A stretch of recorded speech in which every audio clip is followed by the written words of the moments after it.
It's a little rundown on some hard starting things, and I sort of modified a presentation I did on this a few years ago.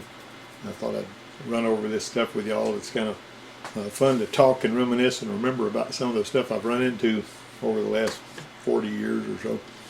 But a hard start versus a no start, to begin with, you got to have the service writer willing to write a work order you can understand and correctly. And whenever a customer says their car won't crank, that typically to a mechanic that's used to using the terminology means that whenever you turn the key, nothing happens. And you know, there's a whole host of things that can cause. But whenever it says spins a long time before starting, that's a hard start. Starts and dies is a hard start. A slow spinning starter might even be considered a hard start by some people.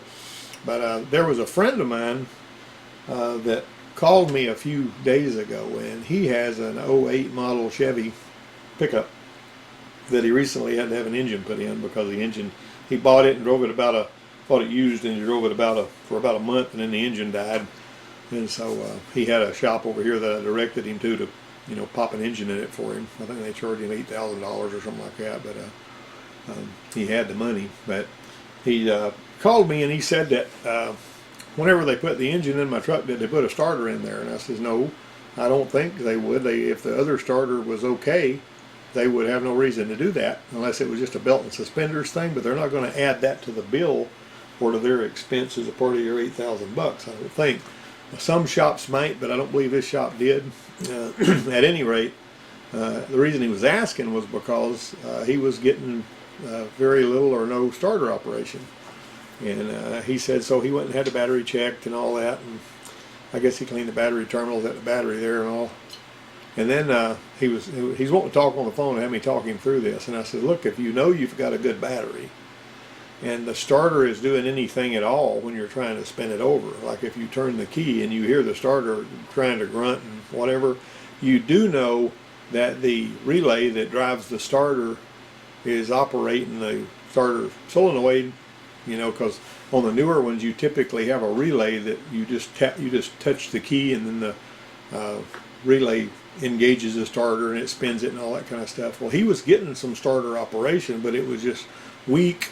And so I said I would probably be bench testing the starter myself. I'd pull the starter off and I'd put it on the, you know, with a pair of jumper cables there, and test it on the ground and see if that's what's wrong. If the starter's not what's wrong, then the problem's somewhere else. So he pulls the starter off and he carries it to the parts store. The parts store tests it, there's nothing wrong with this starter. And so he said, well, I think I'm going to buy a starter anyway. So he buys a starter and he goes and back and he puts it back on there and it still won't work. And he wants to call him and say, well, hey, the starter didn't fix it. And I said, well, the starter checked out okay. I don't know why you bought a starter. But I says, there's only one thing that I can think of just on the phone without having my hands on it that you have missed, and it's some kind of voltage drop problem between either the battery and the block ground on the, you know, a ground problem voltage drop or a positive side voltage drop. Now in some circumstances you may have a situation so there's not enough voltage going to the solenoid on the starter to snap that contactor inside the solenoid hard enough to spin the starter. But that usually shows up after you started it a few times. But as soon as he put this starter back on here, the starter would just barely grunt whenever he went to turn it over. And I said, you're dropping some voltage somewhere. And he kept saying, well, I don't see anything wrong with the cables and where they're connected. And I said, you can't go by that. You're going to have to do some voltage drop test with a meter or something, because you cannot look at the thing and say, this looks good. You're going to have to do some testing to find out what's going on. Anyway, he's a smart guy, and I know he's done some other mechanic work, but this electrical stuff just beats him up. He struggles and struggles and struggles with it. And it seems like it didn't the first time he's had trouble with the starter issues either. He had a Toyota Tundra that he had starter issues with too. But anyway, so those old carburetors, what we used to do on the old carburetors whenever we went out there and we were looking for a hard start situation, first thing we'd do is we'd check for spark. And then we would go and we would screw the wing nut off, and we'd take the top of the breather off. We look down in there, and if the choke was closed, like if the engine was cold, we would open the choke with our finger, and we would have somebody, or we would use our hand on the throttle cable to operate the accelerator to see if we got good squirts of gas down into the manifold. because you know that will not only cause it to stumble when you're taking off, but it will also make it hard to start. If the choke is stuck open on a cold one, it'll start and die typically. You know, it'll be cold natured. If the that spiral bimetal spring has become weak, it will actually, the air going in will pull the choke plate open, and it will catch on the fast idle cam to where it's too far open, and that will cause it to die first time you give it the gas. And so there's a whole host of things that we had to know on carburetors and whatnot. But let's just move on from there. Nowadays, we're talking about newer vehicles. We're going to fast forward and try to leave the carburetors and oil-filled coils in the past. Because newer vehicles are different from older vehicles. The cool thing about a newer one, you know, back whenever I used to have to put an engine, like I put an engine in my 74 Ford pickup when I was living in Port Arthur, Texas back in '81. And I put it in there under my carport. And whenever you got really familiar with how to time the distributor and all that kind of stuff, you could actually do it with the thing sitting. I had a 302 sitting on a tire out there in the garage, and I you know, worked it around to where the timing mark was lined up, and I knew I was on top dead center compression, and I put the distributor in there, and I set it, you know, before I ever put the motor in the truck. And I put the motor in the truck and just breathed on the key, and it fired up. Now that's not usually the case. You usually got to find TDC, and then you got to, you know, bring the timing mark up, and then you got to put the distributor in there so the rotor is pointing at the right spot, and then you got to put the cap on there and start there and know which way the distributor turns and put the wires on it and all that hogwash and everything. Well, nowadays, when it's got coil on plug or coil pack, you know, if you on the coil pack, if you know how to put the wires on there, you know, that's something you got to know. But on coil on plug, if you put good new plugs in there and you got good coils in there, you just plug the wires into those coils, you just fire it up. You know, if everything's plugged in, it's going to fire up. You don't have to make all of these timing adjustments and all this kind of stuff like we used to make a long time ago.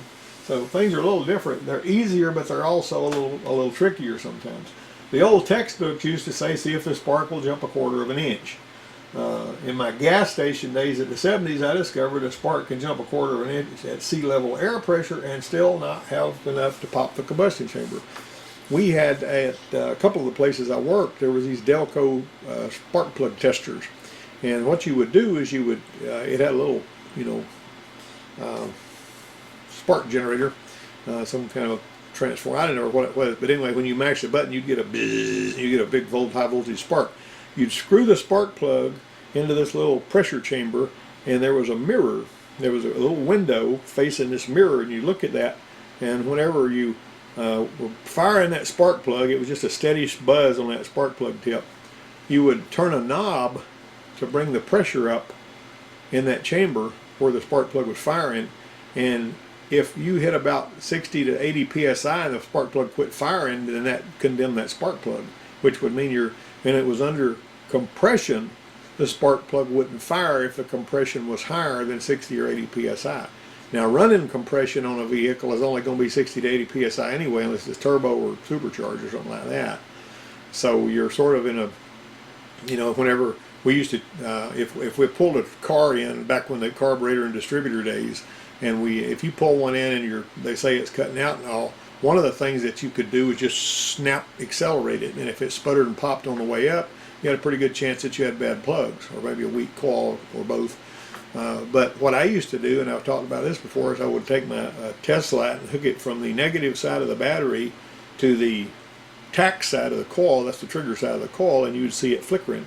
And if it's got a pulsing flicker, you can look up a video on my YouTube channel called Poor Man's Scope where I demonstrate that on an old Bronco. But anyway, if that thing is flickering real steady, I say, well, I know I don't have an open plug wire. But if I snap it may snap the accelerator and rev up normally, and I'm talking about one with an E-core coil now, and you snap that thing with a test light on it, and if it sputters and pops, I knew that it needed spark plugs, because if it had good crisp new spark plugs in it, or spark plugs that weren't worn to the point of causing a problem, when you snap accelerated it, it would rev up. But if they are worn enough to cause a problem, it will sputter and pop with that test light connected when it wouldn't without it. That was a strange little test that nobody but me ever did. I also sprayed, you know, soapy water on plug wires to see if they would, you know, make lightning and all that. And I'm talking about if they make lightning and you hear the engine starting to skip, you know you found a problem there. Okay, so hard start and Taurus. I remember a hard start in 1988 Taurus that I piddled with, and it would spin for about 30 seconds before it started, but it had everything that it needed as far as I could tell. And I even stretched the spark on that one to about, you know, a little over ½ inch, and it seemed, I said, well, that'll be enough. That's, you know, that's twice the ¼ inch that your darn old textbooks used to talk about. And so I said, well, I wonder what the deal is. I put a scope on it, and it was only capable of, if I stretch the spark, it would blow out at about 50,000 volts. Now that E-core coil, like the one you see right here on these Ford engines, is capable of about 90,000 volts. And this one was only capable of just a little more than half of that. And it turned out that that coil was just weak enough to where it was causing that thing to start hard. And so I finally, after struggling with it for a little while, I put a coil on it and took care of that guy's problem. He was a happy dude. But anyway, it's always good to have a spark tester of some kind. I like this kind right here. A lot of these don't have that little tube on them. They just got this naked area, but this one here has basically got a little tube, a little hole for the ozone to leak out of. And so you can adjust it, and you can compare, like on a Ford with cop coil, if you want to, you can actually compare each coil, you know, stretch the spark out a pretty good bit and let each coil compare to each other one. And sometimes you can actually see one that won't spark more than, I mean, as all, you know, the same distance all the rest of them will, and you found your bad coil that way. It's a lot of trouble to do that. I guess if you had 8 of these things, you could put one on every coil and then spin it over and watch them all, and you could pick out the coil real quick. But anyway, I like to have some kind of a spark tester that's adjustable. They make other ones that aren't, but I like to have one that is. It's good to have an adjustable spark tester. All right, so one time on a Bronco, and I also saw this on a Thunderbird. I only saw this 2 times in my whole career. Was the only way it would start was with the spout connector disconnected. Now it wasn't that it didn't have spark. You know, that spout connector, that spark output connector, only forward that the engine controller sends a signal through that spout wire to the module to control the timing. But if you pull the spout connector, like when you're going to adjust the timing, you know, you can basically, like I've seen them when they didn't start and I pull the spout connector, they fire up, and it would mean that the engine controller either had that spout wire shorted to ground or power, and that can happen somewhere besides the controller too. But this thing right here, when you pull the spout connector, it would start, but when you put it back in, it wouldn't. And I hooked the service bay diagnostic system up to it, and it basically was like an electronic breakout box, one of the functions it had, where you plug it between the engine controller and the harness. And this was the old 60 pin and the 104 pin, not the 60 pin. But anyway, well, they had one for 60 pin and one for 104, as I remember right. But the long and the short of it was, maybe they didn't have one for the 104 because this thing came out in '92. I don't know. I forgot. I used that thing for 10 years, and there's still a lot I've forgotten about it.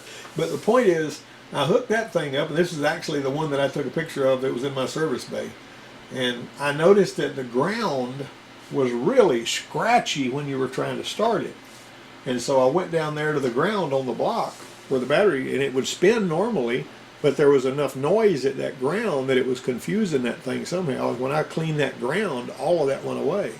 And so that was a strange hard start thing you probably won't ever see. And it would have been difficult for me to figure that out if I didn't have that service bay diagnostic system connected and have that trace up there where I could look at it while I was spinning it over.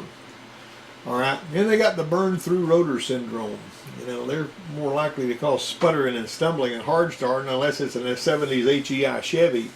But these things, the crazy thing that they'll do on some vehicles is whenever the rotor burns through, because there's a lot of high resistance somewhere else in the ignition circuit and it's looking for somewhere to go, and it punches through that rotor. And it might be, and I've seen a couple of them, where it would, when you snap the throttle, it would fall on its face. You could block off some of the air and it would accelerate just fine, making you think it was a fuel problem. But it would turn out that the rotor was burned through. I think I've seen that about half a dozen times, and I saw one other guy get really beat up by that, and I kept telling him he needed to look at that rotor, and he was cleaning injectors and all kinds of crap. But anyway, that's an issue, and that's the one that I had that I actually took a picture of too. I drew that little, that's poorly drawn little thing with a Sharpie. The root of electrical system, though, is the battery and the connections. We need to know How much battery voltage is still available to the PCM with the starter doing its thing? Some vehicles won't operate the injectors if the available voltage drops below a certain level. On a Ford, it's 7.2, as I remember. We used to have a 98 Ford Ranger trainer truck, and when the battery could get weak enough so that when you spun it over, it would go, it sounded normal. But if you were measuring the battery voltage, it only had like 6 volts spinning the battery, spinning the truck over, and it would not operate the injectors. Power stroke diesels are like that. A power stroke diesel has voltage going below, battery voltage going below a certain level, and it's 7.5 volts or something like that, starting. Now these are the 7.3s. There may be a different rule on the 6.0s and the other ones that are out there, but the 7.3s, when I was working on them in the 90s, that was one of the things you had to check with what your battery voltage was while you were spinning it over. That's super important. And also, if you got nasty connections like this, that's going to play into that too. All right, the injector needs to be clicking. If the system voltage is sufficient, you need to know whether the injectors are clicking and what their pulse width is in milliseconds. I did have this Toyota that I talked about on here one time before that would not start. Sometimes after you parked it, it was just hard to start or wouldn't start. And it turned out that the engine coolant temperature was sometimes going crazy and causing the pulse width to expand way out to like 5 times what it should have ever been. And whenever that pulse width was that wide, that car would not start. But this is your pulse width right here. So you can look with a scope or a scan tool, or looking at advanced data stream to find out how many milliseconds this is right here. And I kind of like that little video that I put on there that I put together. Whenever that thing's operating, it's basically important. You also might notice too, and I'm going to talk about that a little more in a minute, that whenever you're giving it the gas, it adds additional engine. You see it whenever your engine is spinning. The crank sensor determines how many times the frequency of the firing of the injector. Tick tick tick tick tick tick like that. But whenever you the pulse width now is different, even though it's tick tick tick tick tick, and if the engine load increases, the pulse width is going to expand, so it'll put more gas in there. Well, when you're giving it the gas, when it detects that you're actually going up with the throttle, it adds extra squirts in between these ticks to give you some extra gas, just like the accelerator pump was needed to do when it had a carburetor. The engine still needs the same thing, regardless. In spite of whether it's fuel injected or whether it's carbureted, it needs extra gas whenever you're changing the throttle angle or increasing the throttle angle. Now, some lawnmower engines have that funky rubber button that you got to pump to wet their little manifolds. On carbureted engines, there has to be a surplus of fuel in the intake manifold at cold start. Thus, the accelerator pump and the follow-up of the closed choke. And that's basically how you're going to do that. I like the little Honda lawnmower engine I have out there because I just pull the cord one time and it fires up, typically. It doesn't have one of these. It doesn't need it. It's got an automatic choke on it. All right, now this right here is something I want you to look at. Notice how these start firing at the same time right to begin with. See that? See how they start firing at the same time right to begin with? This is actually a screenshot, a short shot from a video I've got somewhere else on my channel. But they're pulsing at the same time until the thing gets to a certain speed. Hold on a second. When this wheel gets to a certain speed, they start pulsing sequentially. Watch them. See, they're pulsing together. Now they're pulsing, following the firing order and all that. This is a little board that I built to show students how fuel injection works so they could visually see what was going on, take the mystery out of it. But this is an electronic accelerator pump function. It gives it extra gas. And just about every fuel-injected engine does something. Now, back in the day, whenever the Asian vehicles first came out with fuel injection, they had what was known as a cold start injector. It was a separate injector that would put additional fuel in there to do the job of the accelerator pump. And some of the German makes, and the ones with Bosch systems on them, they had an auxiliary air regulator that did the job of the idle air control, except it was nothing more than a bimetal strip that opened and closed a little passage based on temperature. And so, that seemed like a mysterious thing until you got to looking at it and figuring out why it was there.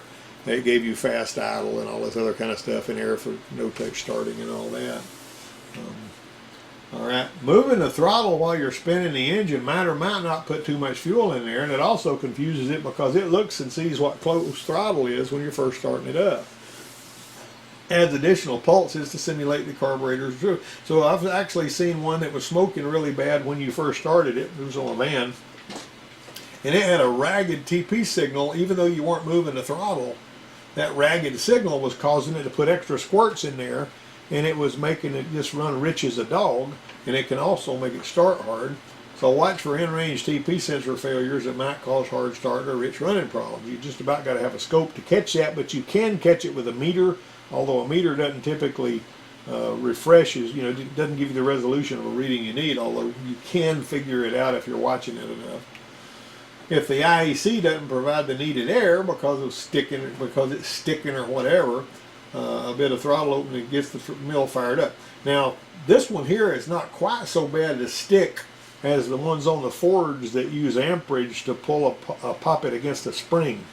The Ford increases amperage to move, to give you more idle air control. This one here is a stepper motor, and one of these is power usually. There's various different ways they work, but suffice to say that it basically dithers this ground signal, which will be powered maybe, and there's a ground signal coming. It turns this motor, and it's got a screw hooked to this, and it can screw it out and in. That's what these steps are about on your scan tool.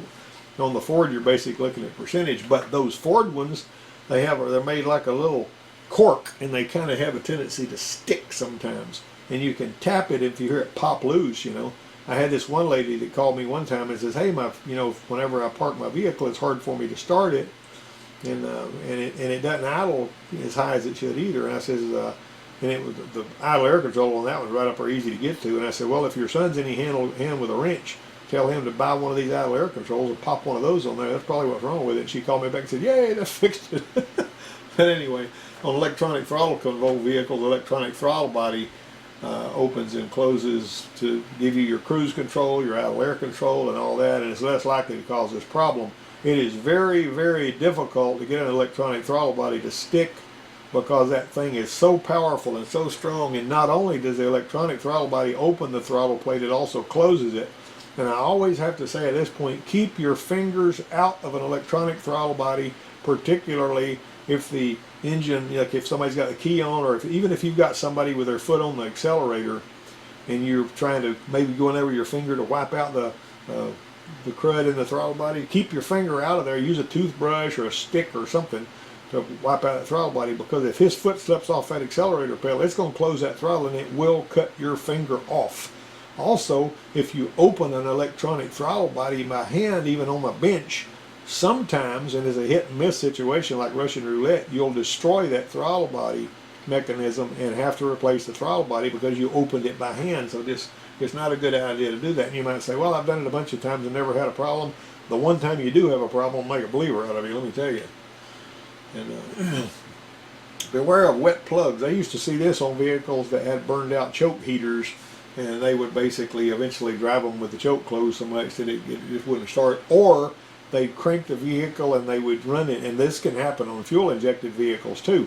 They drive it around on the lot, moving it from place to place on a used car lot, or maybe mom and pop just goes down to the stop sign to visit their neighbor and back, and they never let it get warm. And as a matter of fact, it spends so much time on cold enrichment that it fouls the plug, and the plug winds up unable to fire, because whenever that plug's wet like that, that spark is going to run on this wet instead of jumping across that gap. The spark's looking for the easiest place to go, and if it's easier for it to run on the wet stuff, that's what it's going to do. And it can also wash down the cylinder walls. Now, wash down cylinder walls on older engines made them spin slow, but on the new engines with low tension piston rings, it makes them spin like they don't have any compression, and it'll confuse you into thinking the timing belt's jump. Throttle position sensor that's drifting into the wide open throttle range without any throttle movement can also cause hard start concerns, because most fuel injection engines shut the injectors down when you go to wide open throttle. All of them don't do that. A lot of them do. Most of them do, as a matter of fact, but I have seen some that didn't, so you got to be careful when you're demonstrating that or whatever. But anyhow, that's they shut that. Now what they'll do is, if you go to wide open throttle And there's a little gas, even if it's got one that shuts the injectors off, if you're doing that, if there's gas puddle up in the manifold, sometimes it'll pick that up and it'll start anyway. So you got to be really careful when you're looking at that. But suffice to say that if you've got a TP sensor that's reading wide open throttle, it ain't going to start. Alright, so an ECT or IAT sensor can develop an open circuit and cause a hard start or a no start, wetting the spark plugs. That's what was going on with this one here. This one here, you might notice that intake air temperature volt was 5 volts, but the regular the enhanced OBD2 part on this Dodge substituted plus 104 degree Fahrenheit because it didn't know what this was, and it just puts a fixed number in there that it thinks will work. Well, the engine coolant was 41 degrees. It was cold that day, and so if you've got 104 degree air, or if it's factored that into its lookup tables and algorithms, if it's using that formula in that cell to do that, it's going to dump a lot of fuel in there that doesn't belong and wet the plugs. That's what this one did. So pay attention to the intake air and coolant temperature too. When the fuel composition sensor on a flex fuel vehicle reports more alcohol than the truth, the PCM can be triggered to overfuel during starting and foul the plug. This may cause an intermittent no start. It may cause an every time no start. This particular one you're looking at the picture of was on like a 2004 GMC, and they were saying it whenever it starts, it just sometimes won't start. You gotta let it sit, and it may start, it may not. And whenever we finally got it to the point where it wouldn't start, it had wet the spark plug. Okay, so a fuel composition sensor is supposed to be measuring how much alcohol is in there, and if there's a lot of alcohol in there, it puts more fuel in there because it has to have more fuel because alcohol doesn't have the energy in it that gasoline does. And so this one here, this guy never used any alcohol fuel, other than the 10% whatever. He never used any E85, yet his fuel composition sensor was reporting 45 to 50% alcohol all the time, and that was causing this problem. So what we did was we measured it, and then we also looked at the scan tool and all that, and that's what we determined. This dadgum thing, if you buy it at the dealer, is $750. We managed to get one on Amazon that was the AC Delco for $325, and that's the one that we put on there. But that's like a sticker shock thing. These things have always been super expensive. I think on a Ford they cost like $3,000 on some of the early Fords that had flex fuel, Well, believe it or not, using premium gas on a fuel-injected vehicle that's tuned for faster burning 87 octane fuel can cause hard starting and cold stumbles. I have seen this on more than one occasion. I've actually seen a vehicle that came in, I told you about one time before, an 89 Taurus. It was a rental car with 1,800 miles on it. And it was super, super, super hard to start and cold-natured until you finally got it warmed up. And what they had done was put diesel in that one. Whoever brought the car back had put diesel in the gas tank. It caused the problem we had to figure out. But anyway, this one dripping injector can flood the engine all by itself. I've seen that on several vehicles. First time I ever saw that was on a Thunderbird. And it was, this guy came in, he goes, this thing has always started just beautifully. Breathe on the key, it's running. But now you got to spin it about 30 or 45 seconds before it ever fires up. And so I fooled with that thing for a little bit. And finally, when I pulled the injectors out, I noticed 3 of the injectors had really clean tips, and all the rest of them were kind of dirty. And I said, that's what's wrong with this thing. And so I replaced those 3 injectors, and he had a perfectly starting car again. But one injector can drip and flood the whole engine because that steam fills up the intake pretty heavy, and then when you go to start it, that steam gets sucked in there and it condenses and it wets the dadgum plugs. It's just a crazy thing. You may or may not ever see that, but I've seen it on multiple occasions with just one or more injectors that were dripping like that. Canister purge valve should always be closed when it's not energized. If it's not, hard start issues will happen after refueling. I've seen this on several different vehicle makes, including my son's F-150. He's got a 2013 F-150 that had a bad, and they look various different ways. That's what this is off of some of the Fords, and this right here, you'll see various different ones is what it amounts to. They don't all look the same, but they all do the same job. They're never supposed to be open unless the canister is purging, and if they are open, what will happen is when you're gassing it up, that vapor will go right through it, and the whole intake will be filled up with that gasoline steam floating around in there because the engine's hot because you just gassed it up. And then when you start it up, it's just like that other problem. All that gasoline steam condenses and goes in there and wets the plugs, and then you've got one that's really hard to start. And I've seen this fairly recently, you know. And if you take that valve and you blow through it, you ought not to be able to get any air through it unless you've got it energized, you know, by connecting wires to it. This stubborn Altima, this college student called me about her daughter's 97 Nissan Altima, and it had been in a local repair shop. He already put an engine controller and a bunch of other stuff on it trying to figure it out because it was a hard cold start. He said it starts good for the rest of the day. If after you finally get it started, and if you let it warm up just a little bit, you can drive the rest of the day and never get any more trouble. But that first start is really horrible. So you spray some carburetor cleaner in the manifold, it starts up just fine and all that, but that's not something anybody ought to have to do because not everybody carries carburetor spray with them all the time. They shouldn't have to fool with that. So spark was hot and bright. Timing was dead on the money, even during the hard start. OBT2 scan tool, no codes, no glaring discrepancies in the data stream. Fuel pressure was normal, 40 psi off and 30 running with no leak down or shut down. Battery voltage with starter engaged was 10.9 volts and holding steady.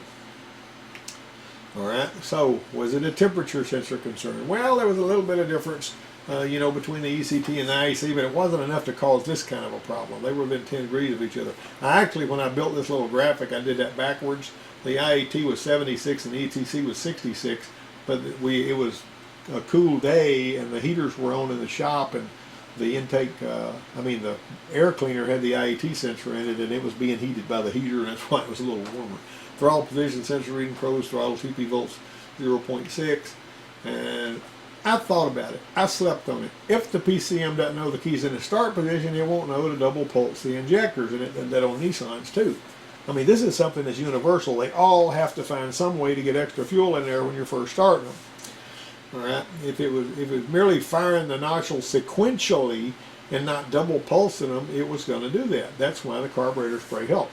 Now, what I did on this one is what I've done on some of them. I've got one that's peculiar that somebody else has already done a whole bunch of groundwork on and already spent the money and the time and the effort and didn't fix it. I just think about it and I sleep on it and I consider things. I do some non-intrusive tests. I don't spend money. I'm not going to throw parts at it because there's no point in that. And I got looking at the schematic here. And then I focused on this part of the schematic, where the ignition switch is on that one. And you notice this fuse right here, see that? Feeds 20. That's your start.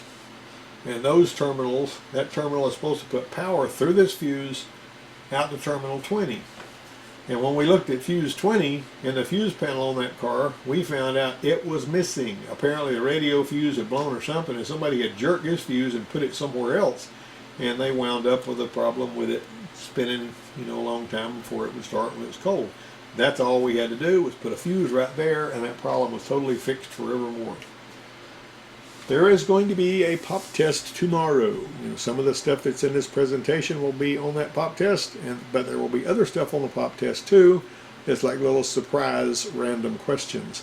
And so tomorrow morning, about the same time that my videos are usually released on Monday, Tuesday morning, you will see a video that is a 10-question pop test, and this is random pop test number 8. I think I've actually done 7 other ones. So anyway, give me a few comments, see what you think about this, and see if I helped you out any or whatever. So I'll be talking to you guys later, and I appreciate you watching.